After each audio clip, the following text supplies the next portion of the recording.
for me, that's the indicator right there, is that it's not just about the NPS score, which we do too, and I'm sure that all the other people on this panel do, because you have to kind of keep your clients engaged. But I think even more importantly, like we were just discussing, the employee, how the employee thinks the process has gone. That's where you're going to get the juice from the orange, I think, is just to go, okay, if they're not thinking this is working, obviously it's not working. We need to try and do it a different way. So that's great. Kyle, what about you? What would be the business justifications?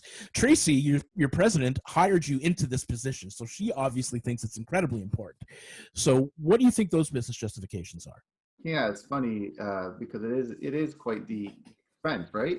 And Ray, I would almost say too, it's like employee net promoter score would almost be a leading indicator of client net promoter score. Mm-hmm. And it was funny too, because when I was thinking of Ray and Kumar's answers, I was sure they were going to give us some good technical data-driven answers, being an engineer and a technical guru. So I'm curious to see what Kumar says. And because really, Ray, you went to something that's much more intuitive and feelings-based, that it trickles down through the organization into the client experience, which is beautiful to hear from an engineer perspective.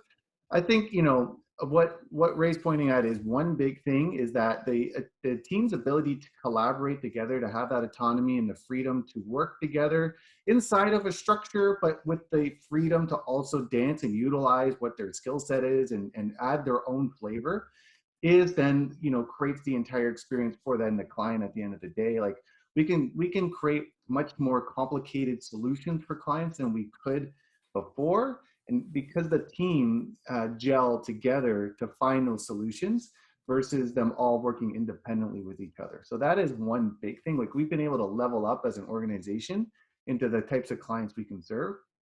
And then you get into the normal things, right? Like the retention, but also the people's willingness to go above and beyond what their job description states is obviously in that as well. And then just the overall quality of the delivery of the work that we're doing is better, because everybody wants to make sure that what's coming out is a representation of who we are as a company and who we are as a culture.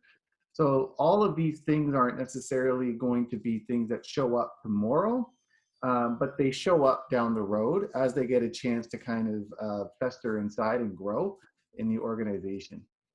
That is a great point. You made a great point about them having kind of their skin in the game, which doesn't happen if they're not engaged. So they start when you get bad feedback or feedback that you're not happy with from the client base,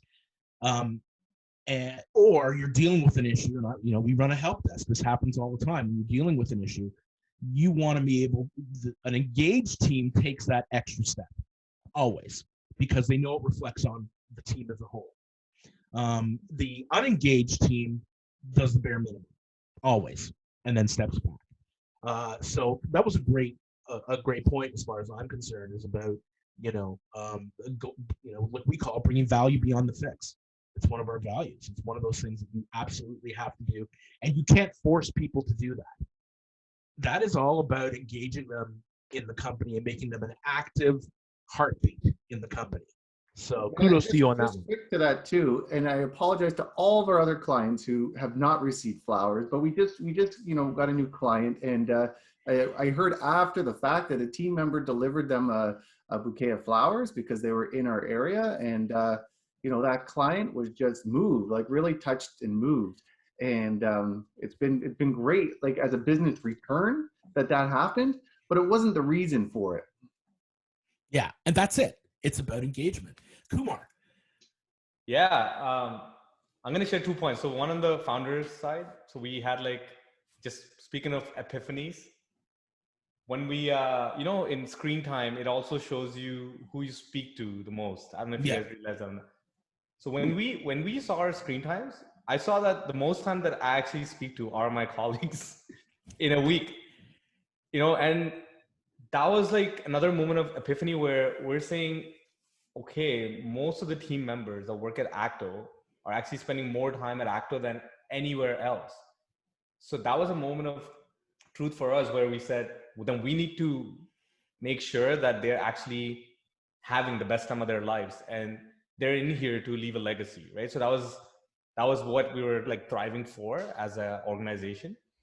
And on the business front, Shail, to your question, look, at the end of the day, us being in the life sciences industry means that we're looking to directly impact people's lives, right? So our biggest driver was that, helping these life-saving technologies effectively go to the market gives the opportunities for every single one that works at ACTO to directly change patient outcomes or directly change someone's, just pretty much like their entire life.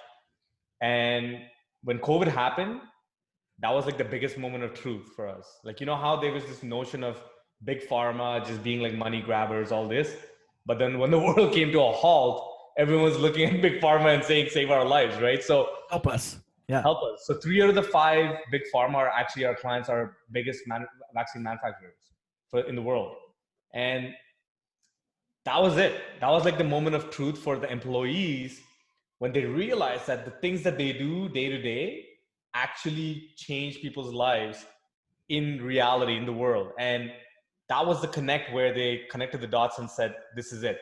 ACTO is truly changing lives. And that's where we saw the engagement, to Carl's point, they just started working like late nights, weekends, whatever that is, right? Like they had the autonomy to kind of really drive that pull through.